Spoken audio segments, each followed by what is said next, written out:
experience every moment through our voice. গল্পে খুঁজে পাবে ভালোবাসার স্পর্শ। সাব্বির বলল, বারে মেয়ে এসেছে আর অমনি তাকে পিঠা এগিয়ে দিচ্ছ, আর আমি যে সেই কতক্ষণ ধরে এখানে বসে আছি, কই আমাকে তো একটা পিঠা দিয়ে সাধলে না? এবারও কেউ কোনো জবাব দিল না সাব্বিরের কথার।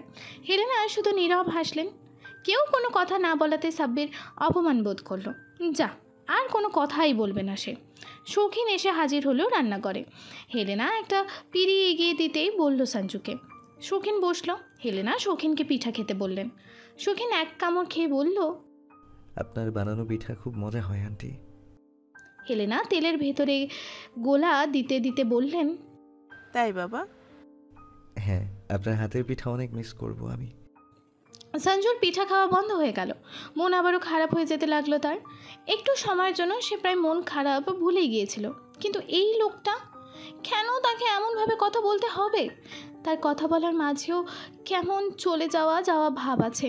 সঞ্জু অর্ধ খাওয়া পিঠাটা নিয়ে উঠে দাঁড়ালো। রান্নাঘর থেকে চলে যাওয়ার সময় সাব্বির চাপা স্বরে ডাক দিল, সঞ্জু। সঞ্জু দাঁড়ালো। সাব্বির সঞ্জুকে দরজার কাছে এনে ফিসফিসে গলায় বলল, কি হয়েছে রে তোর? খেয়াল করেছি কয়েকদিন ধরে কেমন যেন হয়ে গেছিস। শরীরের যত্ন নেওয়া কি ছেড়ে দিয়েছিস? মুখের এই হাল কেন? ওই আব্বাসের জন্য এখনো মন খারাপ করে বসে আছিস? আরে ওর জন্য মন খারাপের কি আছে? ওরে এই বাড়ির কেউ পাত্তা দেয়? আব্বাসের চিন্তা মাথা থেকে ঝেড়ে ফেলে দে। আর আমি তো কিঞ্চিত সাউন্ড পেলাম যে আব্বাস নাকি বিয়ের জন্য মেয়েটে খুঁজতেছে। ভাইয়ের কথায় সঞ্জুর ভেতরটা হু হু করে কেঁদে উঠল। মনে মনে বলল, ভাইয়া রে, আমার বেঁচে থাকাটাই কেমন কষ্টকর হয়ে পড়েছে। শরীরের আর কি যত্ন নেব? আমি ভালো নেই ভাইয়া, একদম ভালো নেই। আস্তে আস্তে আমার নিঃশ্বাস বন্ধ হয়ে যায় কিনা সেটাও জানি না। মুখে আস্তে করে বলল, ভাইয়া, তার মেয়ে দেখার কিঞ্চিত সাউন্ড না, আমি তো বিয়ের ফুল সাউন্ডই পেয়েছি। মানে? আব্বাস ভাই তো বিয়ে করেছে, আমাদের সব পরিবারে বউ দেখতে যাওয়ার আমন্ত্রণও জানিয়েছে। কেন, তুই এসব জানিস না? কই না তো। ও, চাঁদনি আর মন্টু কাকার কাছ থেকে ভালো করে শুনে নিস। সঞ্জু চলে গেল। সাব্বির লক্ষ্য করলো সঞ্জু খুঁড়িয়ে হাঁটছে না। ব্যাপার কি, একটু আগেও তো খুঁড়িয়ে হাঁটছিল। ভাই পিঠা খান। সাব্বিরের দিকে পিঠা এগিয়ে দিয়ে বলল শৌখিন। সাব্বির বলল, দেখলেন ভাই, আমার মা আমার বোন কেউই আমাকে পিঠা নিয়ে সাধলো না, কিন্তু আপনি ঠিকই আমাকে পিঠা খেতে বলছেন। একেই বলে মাঝে মাঝে আপন ও পর হয়ে যায়, আবার পরও আপন হয়। হেলেনা বললেন, হ্যাঁ হ্যাঁ, আমরা তো আপন হয়েও পর। এখন কোনো পরের বাড়িতে গিয়ে আপন হয়ে থাক। শৌখিন হেলেনার কথা শুনে হেসে ফেলল। সঞ্জু ঘরের ভেতর বসে খেয়াল করলো শৌখিনের হাসিটা দারুণ। হাসলে তাকে দারুণ লাগে। কেউ তো আর জানে না ওই দারুণ হাসির লোকটা তার ভীষণ প্রিয়। মাগরিবের আজান শোনা যাচ্ছে। সাবের সাহেব পুকুরঘাট থেকে অজু করে এসে নামাজ পড়লেন। তারপর কিছুক্ষণ বিশ্রাম নেওয়ার পর যখন ঘর থেকে বের হবেন বলে মনস্থির করলেন, তখনই শৌখিন আসলো। সাবের সাহেব শৌখিনকে দেখে বললেন, কি খবর তোমার? ভালো। তারপর একটু চুপ থেকে বলল, চলেন দাবা খেলা যাক। সাবের সাহেবের মুখটা একটু চকচক করে উঠল। এমনিতেই সে দাবা খেলার সঙ্গীই পায় না, হাত যখন কেউ নিজ থেকে তার সঙ্গী হতে এসেছে তখন সে কি বসে থাকবে? শৌখিন একটা পাটি বিছিয়ে দিল মেঝের ওপর। সাবের সাহেব দাবার বোর্ড নিয়ে বসলেন। দীর্ঘ সময় ধরে দাবা খেলা চলল। এর মধ্যে হেলেনা তাদের জন্য বড়া, পিঠা আর চা দিয়ে গেছেন। শৌখিন হেরে গেল খেলায়। সাবের সাহেবের মনে উল্লাস দেখা দিল। আজ পর্যন্ত কারোর সাথে দাবা খেলে হারেনি সে। শৌখিন চলে যাওয়ার আগে সাবের সাহেবকে বলল, কৃতজ্ঞতা আপনার প্রতি। আপনি আমাকে এই ঘরে জায়গা দিয়েছিলেন। যদি আপনি না চাইতেন তাহলে আমি এখানে থাকতে পারতাম না। আমি কিছু মনে করতে পারছি না জেনে আপনি আমাকে একটা দীর্ঘ সময় ধরে নিজের বাড়িতে স্থান দিয়েছেন। আমি সেই সৌভাগ্যবান। হঠাৎ করে এসব বলার কারণ কি? এমনভাবে বলছো মনে হচ্ছে যেন আমার বাড়ি ছেড়ে চলে যাবে তুমি। শৌখিন হেসে বলল, বরাবরই বুদ্ধিমান আপনি। ভাবছি যদি সত্যি সত্যি কোনোদিন আপনার বাড়ি ছেড়ে চলে যাই তাহলে এই বাড়ির মানুষগুলো ছাড়া থাকবো কি করে? কষ্ট হবে যে ভীষণ। সাবির সাহেব শৌখিনের মুখের দিকে তাকিয়ে থেকে কিছু বোঝার চেষ্টা করে বললেন। তোমার কথাবার্তা ভালো ঠেকছে না কিন্তু। শৌখিন আবারও হেসে ফেলল। সন্দেহ হচ্ছে আমায়? সাবির সাহেব দুই পাশে মাথা নেড়ে বললেন। না, তবে অনেকদিন পর আজ তোমায় রহস্যময় মনে হচ্ছে তোমায়। শৌখিন বসা থেকে উঠতে উঠতে বলল। কিছু কিছু জিনিস রহস্য থাকাই ভালো। যে রহস্যের কোনো মীমাংসা নেই সে রহস্য প্রকাশ না করাই উত্তম। যাচ্ছি। শৌখিন সাবির সাহেবের রুম থেকে বেরিয়ে গেল। সাবির সাহেব শূন্য দরজার দিকে তাকিয়ে রইলেন আর অনুভব করলেন কোনো এক আপন জিনিস যেন হারিয়ে যাচ্ছে তার কাছ থেকে। সঞ্জু অশান্ত মনে রুমের এক কোণা থেকে ও কোণা পায়চারি করছে। সারা শরীর গেমে নিয়ে একাকার, মনের ভেতর অশান্ত ছটফটানি। একটি বিষয় কেবল অস্থিরতা। সে চায় না যে কালকে তার ভোরের আলো ফুটুক, আজকের রাত এত দীর্ঘ হোক যে রাতের এই দীর্ঘতায় শৌখিনের সাথে সারা জীবন কেটে যাক তার।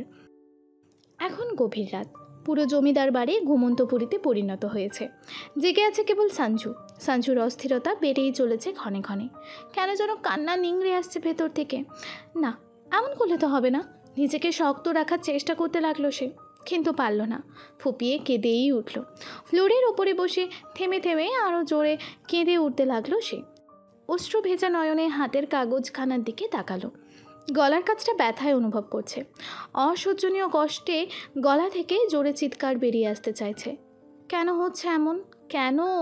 সময় এখানে থমকে যেতে পারে না? থমকে যাক সময়, সব কিছু স্থির হয়ে যাক।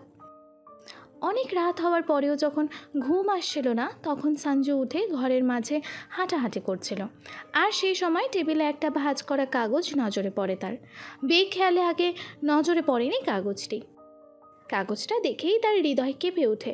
মনে হয়েছিল ওই কাগজ হাজারো কষ্টের কারণ হয়ে উঠতে পারে তার জন্য। ঠিক তাই হলো। কাগজে লেখা ছিল, ভোরের আবছা আলো ফুটে ওঠার সাথে সাথেই দেখা করুন আমার সাথে। বাড়ির সামনের রাস্তায় অপেক্ষা করব আপনার জন্য। ও, আর একটা প্রশ্ন আপনার জন্য। শেষ বিদায়ের মুহূর্ত মিষ্টি হয় নাকি তিক্ত? লেখাটা দেখেই সঞ্জুর বুঝতে বাকি থাকে না কালকের দিনটা তার জন্য কতটা তিক্ত হতে চলেছে। কিন্তু মনে প্রাণে চেয়ে যাচ্ছে কালকের দিনটাই শৌখিনের নিয়তি বদলে যাক। বারবার তার সাথে যা হয়ে আসছে এইবার তার উল্টোটা হোক। সঞ্জু চোখের পানি মুছেই নিজের রুম থেকে বের হয়ে দ্রুত পায়ে শৌখিনের ঘরের দিকে ছুটল। শৌখিনের রুমের দরজা বন্ধ। সঞ্জু আস্তে করে দরজায় করাঘাত করলো। দরজা খুলল না। আবার করাঘাত করলো, একটু জোরেই করলো। হ্যাঁ, এবার খুলল দরজা। শৌখিনকে দেখেই সঞ্জু উৎকণ্ঠা হয়ে বলে উঠল, কি ব্যাপার, প্রথমে দরজা খুললেন না কেন? আমি ঘুমিয়ে পড়েছিলাম একটু। ও। সঞ্জু শৌখিনের রুমে ঢুকে পড়ল। শৌখিন বলল, এত রাতে আমার রুমে এসেছেন কেন? সঞ্জু হাতের ঘড়ির দিকে তাকিয়ে সময় দেখে নিয়ে বলল, এত রাত কোথায়, মাত্র 3:20 বাজে। সঞ্জু প্রতিটা মুহূর্তের হিসাব রাখছে, তাই হাতে ঘড়ি পরে রেখেছে। রাত 3:20 বেজেছে, এটাকে আপনার মাত্র মনে হচ্ছে?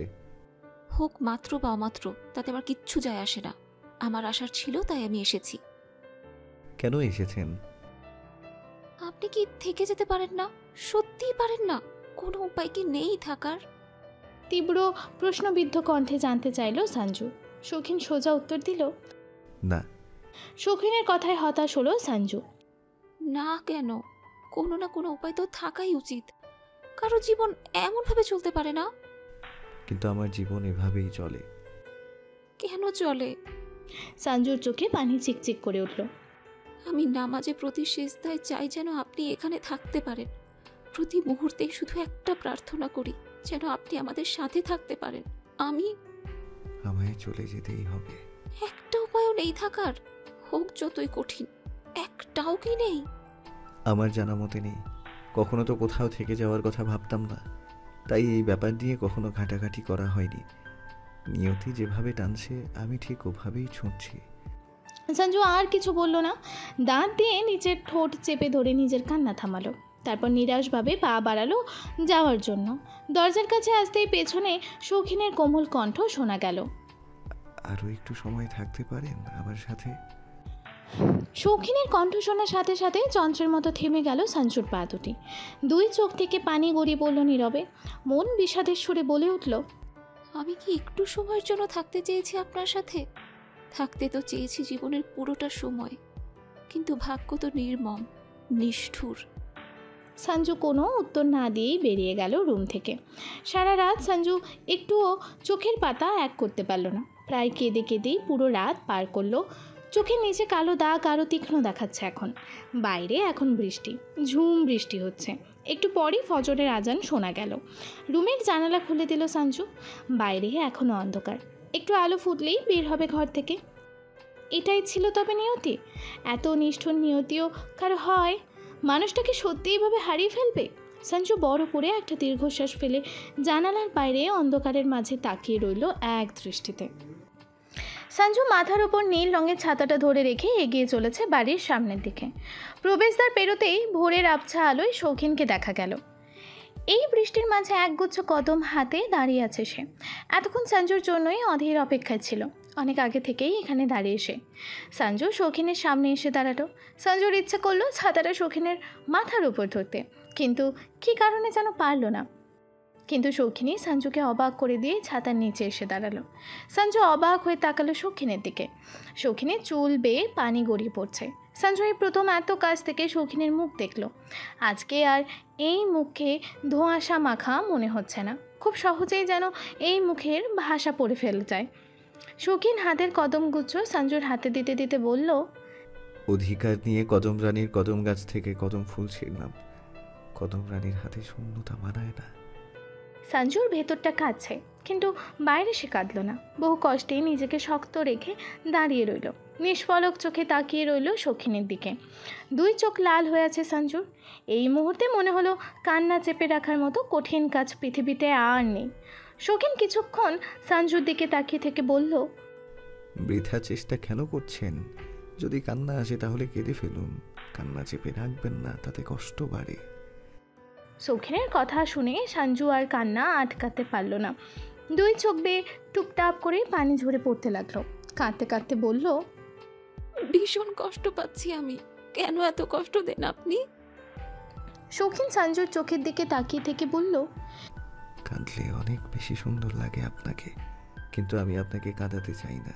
তবুও দেখুন, আমি আপনাকে কাঁদাচ্ছি আর আপনি কাঁদছেন। সঞ্জু আর সহ্য করতে পারছে না এই অসহ্য কষ্ট। হৃদয় যে এইভাবে ভাঙচুর হচ্ছে তা কি আর থামবে না? শৌখিনের চোখ জ্বালা করছে। কান্না কতক্ষণই বা নিজের বশে রাখা যায়? শৌখিন তবুও কান্না আটকে রাখলো। বলল, জানেন, এই প্রথম আমি কোনো জায়গায় চিরকাল থেকে যাওয়ার ইচ্ছা পোষণ করেছিলাম। শৌখিনের কথা শুনেই সঞ্জু তাকালো তার দিকে। শৌখিন বলে যেতে লাগলো, কিন্তু মানুষের সব ইচ্ছে যে পূরণ হয় না। মানুষের মনে অনেক অপূরণীয় ইচ্ছা জমে থাকে, যা কোনোদিনও পূরণ হবে না জেনেও তারা তাদের ইচ্ছাকে সযত্নে আগলে রাখে। আমার ইচ্ছাটাও বোধ হয় ওই কাতারে। কথাটা বলতে গিয়ে শৌখিনের গলা অস্বাভাবিক রকমের কেঁপে উঠল। সঞ্জু জোরে কেঁদে উঠল। কি করবে, কি করা উচিত এখন? এই মানুষটা চলে গেলে কিভাবে থাকবে?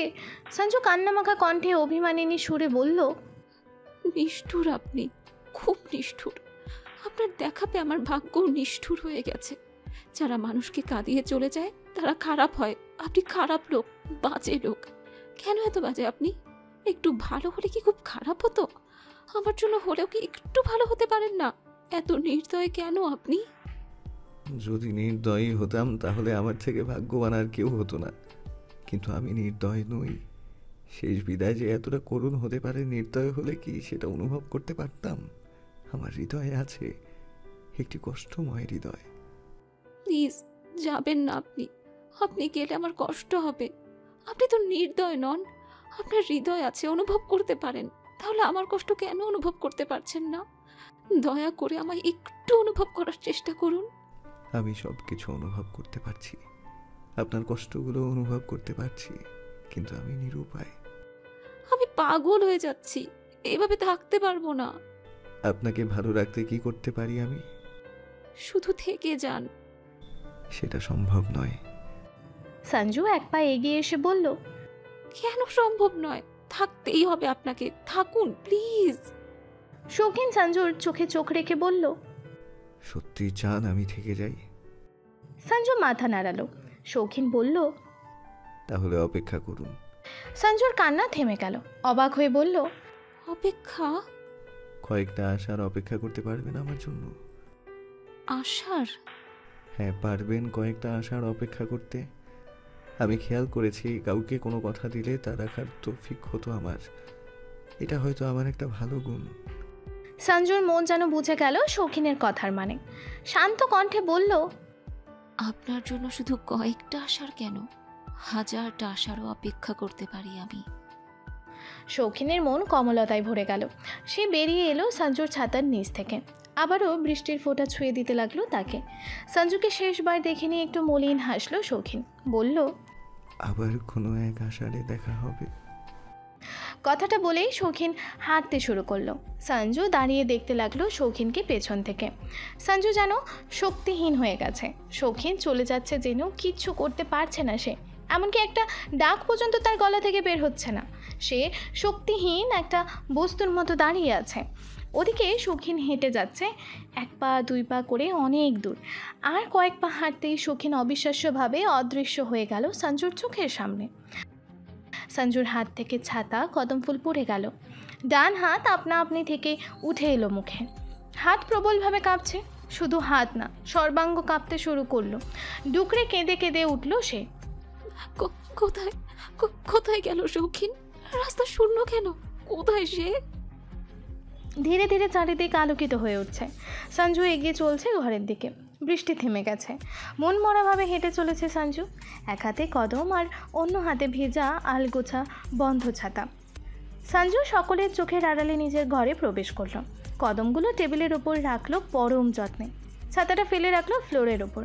রুমের একপাশে রাখা পাখির খাঁচার দিকে এগিয়ে গেল সে। খাঁচাটা তুলে নিল হাতে। খাঁচাটা নিয়ে সবার দৃষ্টির অগোচরে ছাদে উঠে আসলো। ছাদে পানি জমে আছে। সঞ্জু এসে রেলিংয়ের কাজ ঘেঁষে দাঁড়ালো। খাঁচাটা রেলিংয়ের ওপর ধরে রেখে খুলে দিল খাঁচার মুখ। 4টা পাখি সুযোগ পেয়ে উড়ে গেল মুক্ত পানি। সঞ্জু শূন্য গগনে তাকিয়ে থেকে বলল, ভালো থাকিস তোরা। মন্টু ঘুম থেকে উঠে শৌখিনকে খুঁজল, কিন্তু পাওয়া গেল না তাকে। মন্টু বাড়ির সবার কাছে জিজ্ঞেস করলো শৌখিনকে দেখেছে কিনা, কিন্তু কেউই দেখেনি। সঞ্জুর কাছে জিজ্ঞেস করলে সে শুধু না সূচক মাথা নেড়েছিল। তারপর রুমে এসে ভীষণ কেঁদেছে, মুখে ওড়না গুজেও কেঁদেছে। সাবির সাহেব যখন শুনলেন শৌখিনকে পাওয়া যাচ্ছে না, তখনই বুঝতে পারলেন শৌখিনকে আর পাওয়াও যাবে না। ছেলেটা শেষমেশ সেই রহস্যের জাল জড়িয়ে রেখেই চলে গেল। সাবির সাহেব বুঝতে পারলেও কাউকে কিছু বললেন না এ ব্যাপারে। শৌখিনকে খুঁজে না পেয়ে মন্টুর দিশেহারা অবস্থা। এক মুহূর্তও কোথাও বসে থাকতে পারছে না সে। চাঁদিয়ে হতভম্ব হয়ে গেছে। হঠাৎ করে কোথায় চলে গেল লোকটা? তবে কি মুহূর্তেই চাঁদনির একটা জিনিস বেশ বুঝতে পারলো। শৌখিনের হঠাৎ করে আসা, আবার নিখোঁজ হওয়া, আর একদিন ধরে সঞ্জুর যে অবস্থা দেখেছে, আর এতদিন ধরে সঞ্জুর যে অবস্থা দেখেছে, তাতে হিসেব মিলে গেছে একদম। রূপকথার ছেলেটা আসলে রূপকথার ছিল না। ওটা কোনো রূপকথার গল্পও ছিল না। যেটা ছিল সেটা ছিল তাহলে বাস্তব। এমনও হতে পারে? কিভাবে সম্ভব? 5 বছর পর ঢাকার শান্ত একটি গলি। এমনিতেও খুব বেশি মানুষের চলাচল নজরে পড়ে না এখানে। তার ওপর আজকে আবার বৃষ্টি। মানুষের চলাচল খুবই কম। কয়েকটা গাড়ি আসা যাওয়া করছে। এখন আষাঢ়ের শুরুর দিক। সারাদিন টিপ টিপ করে বৃষ্টি লেগেই থাকে। একটা 3 তলা বাড়ির 2য় তলায় দাঁড়িয়ে আছে সঞ্জু। তার উদাসী চোখের দৃষ্টি পিচ ঢালা রাস্তার পানে। বৃষ্টির অজস্র ফোঁটার রাস্তায় পড়ে মিলিয়ে যাচ্ছে। বারান্দার রেলিং ঘেঁষে দাঁড়ানো সঞ্জু। বৃষ্টির পানি হুড়মুড়িয়ে ঢুকছে বারান্দায়। ভিজে যাচ্ছে সে। ভিজুক, কি আসে যায় তাতে? জ্বর আসবে? আসুক। এখন আর এসব জ্বর টরে কিছু আসে যায় না তার। এই 5 বছরে কত জ্বর এলো গেল। গত 5টি বছর কত কষ্টদায়ক ছিল সঞ্জুর জন্য তা কেবল সেই জানে। 5টি বছর 5 যুগের সমান মনে হয়েছে তার কাছে। এক একটা দিন এত দীর্ঘ ছিল যে মনে হয়েছে একটা জীবন শেষ হয়ে যাবে এই এক একটা দিনের সাথে। এই 5টি বছরে 5টা আশার অতিবাহিত করেছে সে। এক একটা আশার কত বেদনার, কত প্রতীক্ষার, কত হাহাকারের ছিল তা কেবল সেই জানে। 1000টা আশার অপেক্ষা করার প্রতিশ্রুতি দিয়েছিল সে শৌখিনকে।